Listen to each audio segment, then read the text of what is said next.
So it gives me great pleasure to introduce our keynote speaker today, Professor Claire Taylor, Professor of Hispanic Studies at the University of Liverpool. She's a specialist in Latin American literature and culture and has published widely on a range of writers, artists and genres from across the region, with a particular focus on Colombia, Argentina and Chile.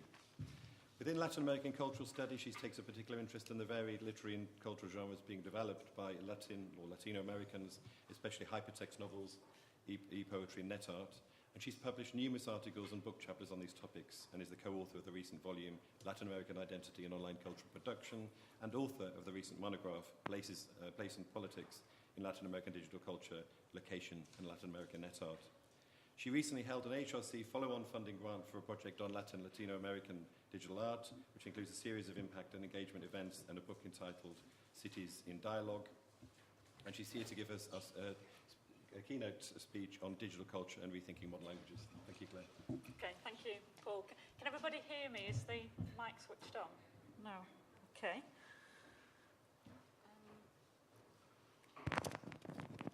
Okay, can anybody hear me now? Is that any better? Is the mic? Yeah? I think it's switched on. Okay. Thanks very much for the invitation. It's great to be here today and to share some thoughts with you, see some new faces, but also reconnect with some old friends. So I'm going to talk, hopefully, for just about sort of 20-25 minutes, just giving you kind of an overview of sorts of developments in modern languages and its engagement with the digital, and then opening at the end with some food for thought for sort of future directions. So what I want to start off with is just very briefly, I'm sure most of us know all this already, but just a recap of some of the challenges when we're working with the digital as object of study. And then I'll then go into discussions in modern languages that have been going on for the past sort of decade and a half, and how then the rise of digital forms of communication that can then make fruitful kind of connections with the self-questioning that modern languages has been undertaking. So in terms of the digital as object of study, obviously we've seen an exponential rise of digital forms of communication and dissemination. And certainly from my traditional modern languages literary-based background, that's forced a kind of rethinking of existing literary and cultural formats. We've had to rethink the sorts of texts and objects that we've been dealing with. It's also been part of a broader rethinking of the disciplinary boundaries of what modern languages is. Maybe perhaps not even a discipline itself, but an interdisciplinary exercise. It's also made us rethink some of the notions of geography and embeddedness in a particular geographical context. New platforms, so new ways of getting information and communication across, and transforming this understanding of what a text is. So I'll be talking a bit more about this in a few minutes. But as I said, this kind of the digital, in many ways, it has in many ways the rise of digital made us rethink some of our assumptions, but that's not been happening in a vacuum. So there's been a broader picture within modern languages of a rethinking of perhaps we might conventionally say some of the founding assumptions that were sort of that we had as modern linguists. Some of which I've sort of put here for us. Some of the founding assumptions in kind of the early days of modern languages was that the nation state as a relatively fixed category. So we taught our modern languages a national language relating to a relatively fixed nation state. Also, the unity between language and territory, so the particular languages were often taught as being representative of a specific territory, specific country or countries. The written word, especially literature, is representative of culture. So, again, I'm betraying my age here, but certainly when I was taught, the majority of things that we looked at were the big novels, the poets, serious literature. And certainly this notion of kind of a national literature reflection of a national character. I actually had really good fun choosing these. I thought I'll go and look at some examples of national literature, and I wanted to put up images of, basically, I thought I'm just going to get images going to be dead white males. I'll have a picture of Tolstoy, a picture of Victor Hugo. And actually, when I went to look into it, I thought, this is really interesting. All of them have got, on the front of the books, have got men and horses with this national project, that they're with their masculinity imposing this national project and leading us to the future. So actually, I ended up with selecting these images, which I think show quite nicely, in different ways, but how this national literature is often branded as a reflection of the kind of the national character and the national project. And then, of course, high culture. So, rounding off what I've been saying about the novel, poetry, etc., but predominantly modern languages, in many ways, its inception in the early days as a sort of a modern counterpart to classics was very much based on high culture. So all of this, of course, in recent decades has come under pressure, come under question. Obviously, cultural studies has, within modern languages, made us rethink the primacy of literature. Literature is the core of what we do and what we teach. Feminism, obviously, in very many different ways. I've not been able to put them all here, but one of the important projects that we saw coming through feminism was canon theory, the questioning of the canon of the dead white males I've just mentioned. Obviously, post-colonial theories and lots of other different ways in which post-colonial theories made us rethink as modern linguists what we're doing, but in terms of what I'm looking at here, questioning the primacy of the European nation state as the centre of lettered culture, the centre of high culture. There's many more that you could add in there, so I just wanted to give a flavour of different ways in which we've had to rethink what we do as modern linguists. And we've seen in probably the last decade and a half, the rise of readers on what I've said isms here. So there's been, certainly from the mid-90s onwards, there was quite a rise in my own field of works looking at Hispanism as a concept and what we do as Hispanists. But also there's recent Francophone volumes as well, some of which actually published with LUP. And we've seen a growing body of research looking at transnational contexts. Many of which actually has been funded through HRC grants. The visual turn in modern languages as well, so turning away perhaps from the text-based, the focus on text. And in general, I think something which I'm quite interested in is how there's a lot more of what I've termed meta-discourses, so discourses about what it means to be doing modern languages, as much as actually doing modern languages without sort of necessarily thinking or questioning that. So within this questioning, I'm just giving some examples here from very much my own field. So I'm a Latin Americanist, so I tend to engage with people who are working either in Latin American context or Peninsular Spanish context. But some examples, so the questioning we've seen, according to Martinez Studillo and Spadaccini, a questioning of what they say was previously the privileged status of literature. So that's one important questioning that's been undertaken in recent years.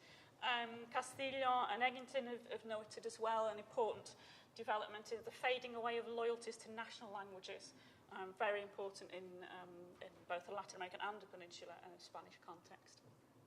Dicina has noted as what one of the most important developments in the field has been the dissolution of the hitherto unquestioned link between language and discipline, or culture and discipline. So again, kind of the disciplinary field. Kewen has pointed out that one of the recent developments in our thinking of, in this case, it was Peninsular Spanish studies, is that we now understand there's a plurinational reality of state culture, that it's not just a one-nation state. In terms of looking at my own area, perhaps a bit more specifically now, Latin America within Hispanism. So Mato has in many ways critiqued kind of the area studies model of Latin America because it's historically marked by the interests of imperial and other forms of transnational international dominance. And Avilar has also looked at how Latin Americanism is based on exclusionary practices, so who are we excluding when we put together this discourse of Latin Americanism. So this questioning has been going on already already within modern languages, or already within our specific language areas. So what I want to kind of emphasise from that is that when we then talk about what the digital does and makes us rethink, it's not as if that's happening in a vacuum. There's already this body of work which is questioning the boundaries of modern languages, and the digital can, I would argue, have an important place in helping us negotiate and discuss with that sort of questioning. So what I've flagged up now in the next few slides are just three particular things I want to focus on in the way in which digital culture can join in this debate within modern languages about rethinking what we do. So the first of these is what I've flagged up as place. So modern languages, the digital and place, when we think about the digital, how can that help us further our discussions of modern languages and its relationship to place? So it's probably kind of goes without saying that in some of the popular discourses about the digital culture, we can clearly see that people have argued that it's making us rethink place-based assumptions. So in other words, there are these discourses about digital technologies being encouraging us to be globalised. We can connect around the world, and that's true to a certain extent. So one of the things that working with digital technologies enables us to do is to look at, say, content creators who maybe exist in different parts of the globe but are connected and working together on one cultural product. So, for example, that would then challenge perhaps the notions of it being linked to one specific geographical place. That said, we shouldn't become too utopian when we talk about digital culture and it being globalised and everybody can connect, because obviously, as we know, those of us working in modern languages, work in different contexts, there are geopolitical shifts, there are inequalities of access, very important inequalities of access. There are issues of material infrastructure, who can and cannot connect into the digital world. Legal differentials, of course, cultural particularities, this is what we all work on in modern languages. So what I would argue then is that digital culture studies can be this kind of a critical lens. It can be a way in which those of us who work with digital products, digital culture, can engage with the discourse that's going on in modern languages anyway about rethinking what the national is, rethinking what the regional is. It can allow us to engage with those discourses, but also provide this critical stance on those discourses. The second one is to flag up objects of study. So obviously, as again, going back to, betraying my age, but certainly my training was in conventional literary, filmic or cultural genres. So broadly speaking, when I was an undergraduate, I was taught how to read and analyse a novel. Perhaps, if some of my lecturers were a bit adventurous, how to analyse a film. But broadly speaking, even though we then looked at ways in which those could be experimental, we broadly all knew what to do with a novel. We knew what to do with a film. We were taught and trained. These are the tools with which one approaches a novel, or one approaches poetry, for example. I've taken two kind of examples there. What we get, obviously, when we get the interface of digital technologies with prior literary and cultural and filmic genres, we get these, put in brackets new, but these hybrid genres, these genres which cross some of the boundaries. So, for example, we get Twitter poetry, so people using Twitter and the constraints of the character space on the tweets to create short poetry. Electronic ballads, so using the ballad format by transferring that to electronic media. Blog aphorisms, this is some of the stuff that I love, so the sorts of stuff people put on blogs, but using the aphorism format. Hypertext short stories, the blog novel, collective novel, so using the fact that you can have multiple authorship through electronic platforms to create collective novels. I put hypertext short stories twice, sorry about that. Hypertext documentaries, so using the documentary, rethinking the way in which a documentary works by using linking and digital mediums there. Annie poemas, so this is one example of Annie poema here actually, which is using the sorts of things that would happen in calligram-esque type poetry, but then animating it through digital technologies. Microrelatos, there are lots and lots of different new genres that are emerging. And it's an exciting time, I think, to be working on this sort of material. So what this means is that those of us like myself trained, traditionally to analyse what a novel looks like or what a poem looks like, that we have to go beyond our comfort zone. So, for example, this is a screenshot of a hypermedia novel by a Colombian author. This is Gabriela Infinita, is the name of the novel. And when I'm looking at this novel, we put in inverted commas, it actually includes text, audio, still moving images, user interaction. So when I look at it, when I analyse it, I'm no longer just using literary theory, but I have to know and be relatively conversant in visual culture, film studies, computer game studies. So I'm having to kind of go beyond my comfort zone when I'm looking at these sorts of texts. And then my third main point is that this also then changes our notion in modern languages of what the text is. So this is ML digital and the text. In that one of the things that the digital has done, and it's not the only driver, I have to say, there's been other developments in modern language, but the digital has forced us to realise in quite a stark way that we need to actually study the text, but also the practices. And by that I mean that when we're looking at a digital text, actually things like the flows of it, the recirculations, the reposting. So, who sent it on to where did it first appear, how did it mutate, when did it then appear, et cetera, et cetera. Those are just as significant as the finished product. We've no longer necessarily got a finished product when we're talking about a digital artifact. It may well mutate over time. So that entails shifts in our understanding of what text is. We've no longer necessarily got a fixed one text that just sits there and doesn't move, doesn't do anything. It actually circulates, gets reposted, it gets reinflected in different ways in different contexts. But also it raises lots of ethical issues, whether if we're going to be following this text, well, we need to think about who's reposting it. We need to think about these people are no longer necessarily the authors that we worked on in the past, but are now content creators. They're human subjects, so we need to think about our ethical engagement with them as well. Okay, so if those have been the three, I'll just speak to what I think for me are three main points in the ways in which the digital encourages us to rethink some of our assumptions in modern languages. Vice versa, I think it is important also to flag up the ways in which modern languages also makes an important contribution to the rethinking of digital culture studies and perhaps digital humanities as well that Paul was mentioning. Some of this, I'm sure, will be no news to many of us, but one of the important things that modern languages research can do is obviously contest what are predominantly Anglophone models. When you read handbooks on digital culture, the majority of the theory on digital culture assumes that the model is Anglophone, predominantly US, but also also UK, but very much so it's assumed that these models are blanket models that apply around the globe. So I think part of our value as modern linguists is that we can then speak back to that kind of discourse. So I think some of the things that we can do, we can provide linguistically and culturally specific cultural studies approaches to digital materials. So we can give a real insight into the language and the culture use, which I think is very important.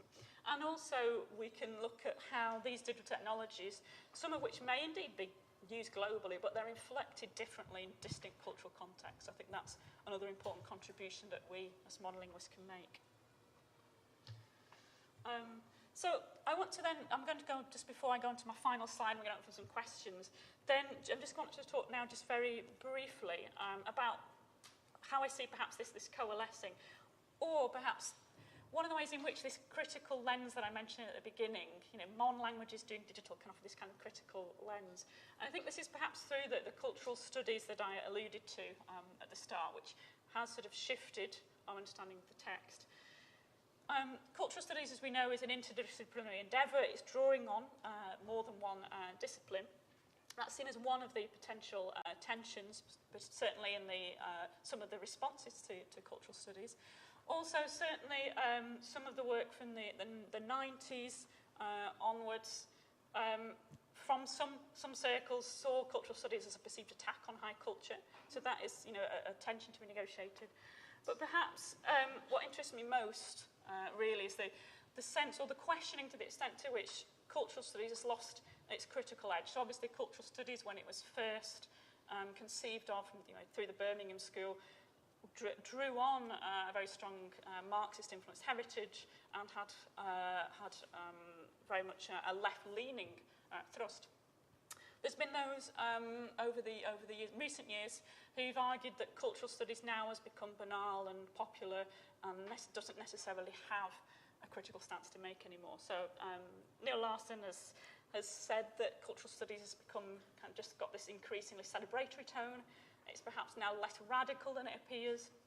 There's a danger that it might move further to the right. And John Beasley-Murray has also lamented what he's seen as the decline and banalisation of cultural studies, and has said that much of its specific political context and its rationale was lost. So Beasley-Murray gives examples like people doing cultural studies, writing articles on the Teletubbies as an example. Okay, so there's no kind of critical edge there.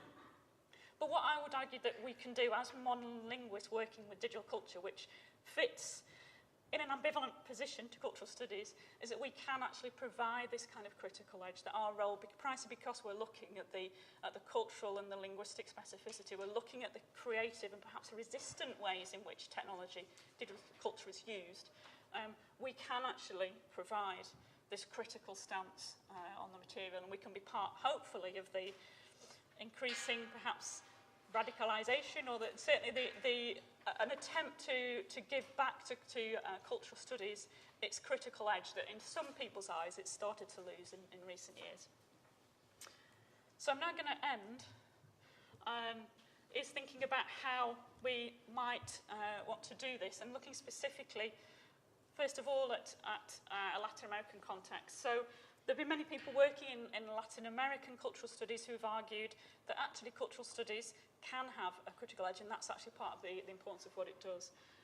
So Trigo has argued that Latin American cultural studies originated as a hermeneutical and critical response, that's my emphasis, to the economic, social, political and cultural transformations of Latin American countries and societies under the impact of transnational finance capitalism and the globalisation of culture experienced since the early 1970s. So I think the key bit is here, it's this that as those of us doing cultural studies, and within that those of us doing digital culture studies, need to always bear this in mind, that we need to take our endeavour as this critical response to these conditions and not just purely reflecting these conditions.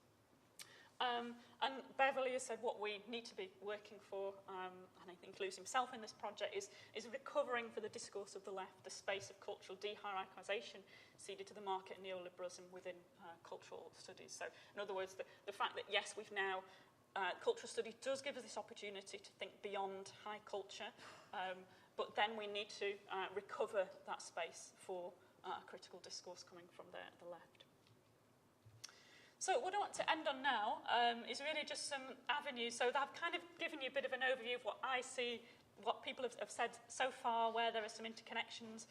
And now I just want to really open this out for where this might go in the future. So these are just 4 things that, for me, I think are perhaps areas in which those of us who are modelling linguists and working with the digital can hopefully have some impact. And I don't have the answers to these. This is why this is a question mark. These are new avenues. I think the first of these is, for me, is modern languages and policy. So I think modern languages hasn't yet realised its capacity to contribute to policy. I think to an extent we have, but it tends to be perhaps the more traditional or the more immediately obvious examples, which are maybe language policy in devolved governments, for example. I think that's been really important work. But I think modern languages has the potential to contribute to policy across a wide range of areas, and indeed not just in government, so policy of NGOs, et cetera, and I think the digital can be an important way in which we can start to think that modern languages can have a contribution to policies around the digital, whether that be, as I said, within government policy, but also policy in the third sector, in the cultural and creative industries. The second point is that I think, again, as modern linguists, and I'm kind of counting myself in this, I think we've perhaps not realised our potential in terms of how we can work with practice-based research, co-design and creativity. I think a lot of us have some fantastic, is it 2 minutes? 5 minutes, okay. Some fantastic products that we look at, cultural products that we look at, so films, et cetera, and we do some great analyses of them, and I entirely include myself in then not taking up the opportunity always to actually make that part of the practice itself, actually working with practitioners. So I think this is an avenue for the future for modern languages.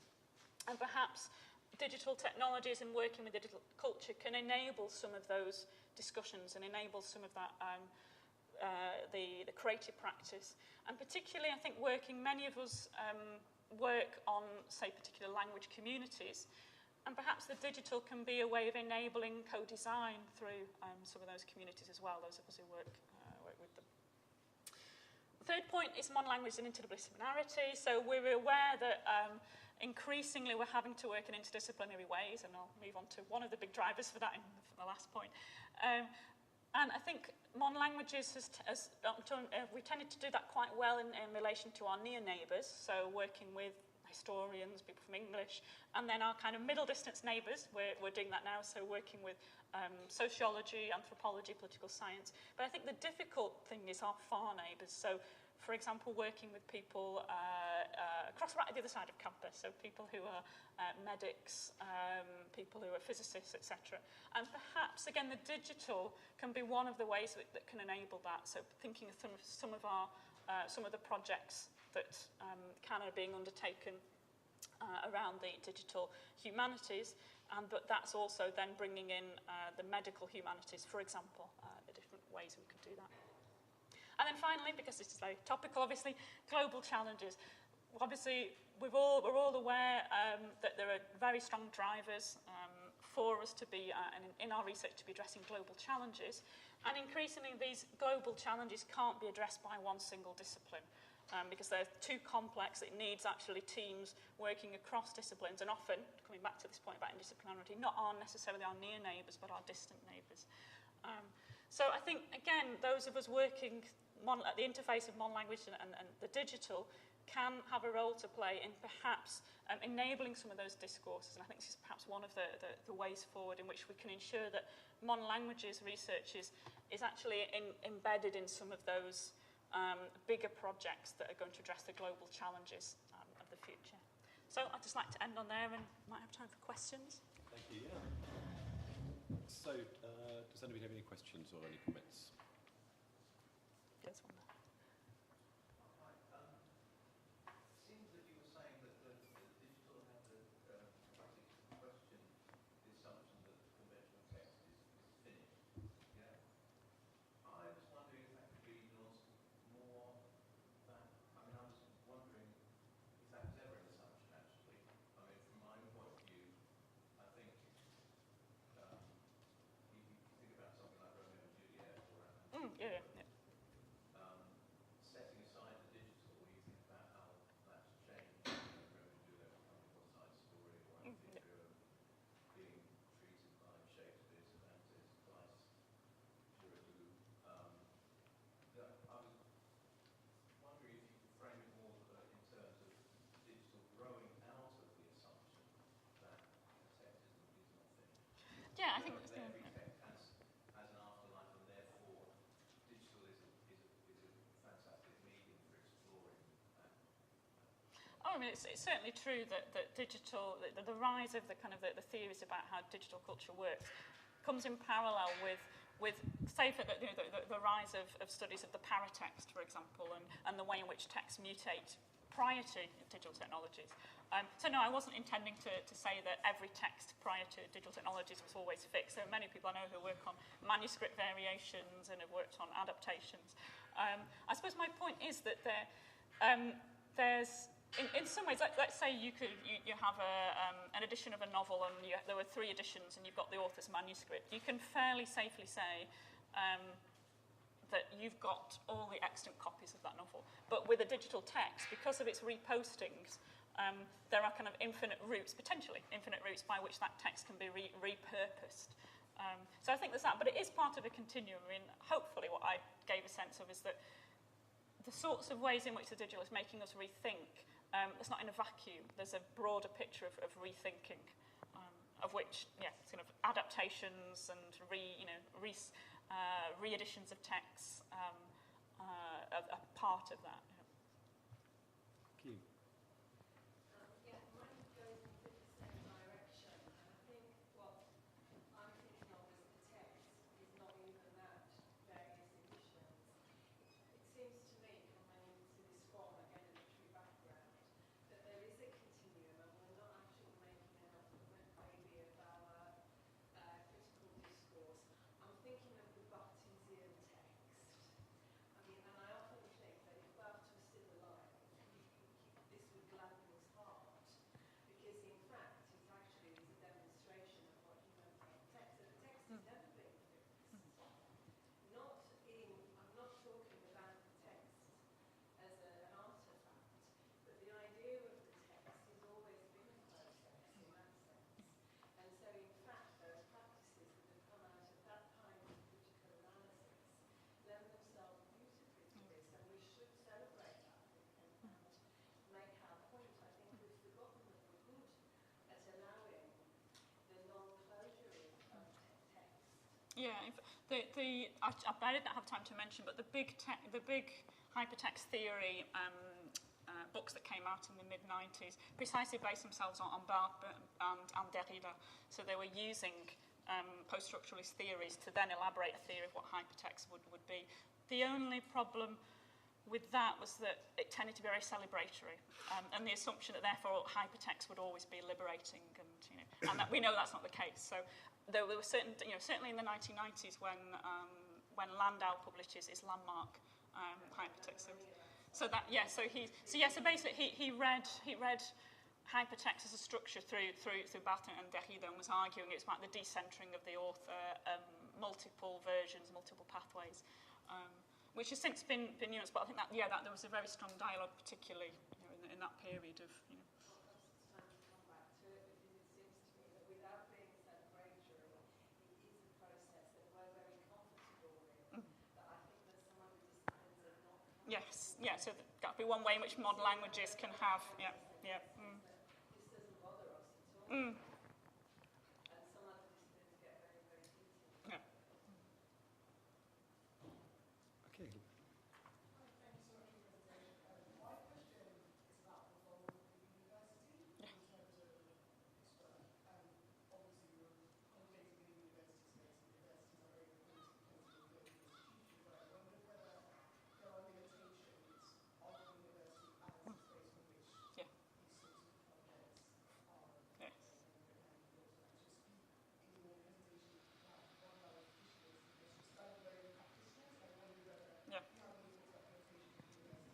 Yes, I mean, there are probably too many to mention all of them. One of the major problems with universities is that most of our universities are set up in hierarchical structures in which we have distinct departments. And that mitigates against interdisciplinarity, which I think is one of the most important things that we need to be thinking about. The structures in which we live and work on a daily basis don't incentivise, don't prioritise actually working across disciplines, which I think is very, because actually to work with digital culture, you get to the point where you think, this is the limit of my possible knowledge, and I actually need to work with other people. I need a collaborative team. And then, working with practitioners, which is also another issue. I think one of the problems that it is to do with universities, but also probably to do with the way in which UK funding works as well, actually, in that the Arts Council will fund practitioners, the HRC will fund researchers, and it's almost like in the same way in which departments don't necessarily speak to each other in universities. It's quite hard to put something together which will work across those two boundaries. And I actually don't know what the answer is to that, but I think you're quite right in that some of the most exciting stuff isn't necessarily what I write. It's actually what the practitioners are doing, which is exciting and getting out to the public and engaging people, whereas maybe like 5 people read my academic article that I write about it afterwards. So I think it is a huge challenge. I'm not sure I necessarily know the answer, but I think it's something that we, as monolinguists, need to be pushing for, the greater dialogues across disciplines within institutions and the funding mechanisms as well. Great, thank you. Well, I think we're going to move on now to the panel, but I just want to say thank you very much again to Claire for a wonderful keynote. Thanks for inviting me.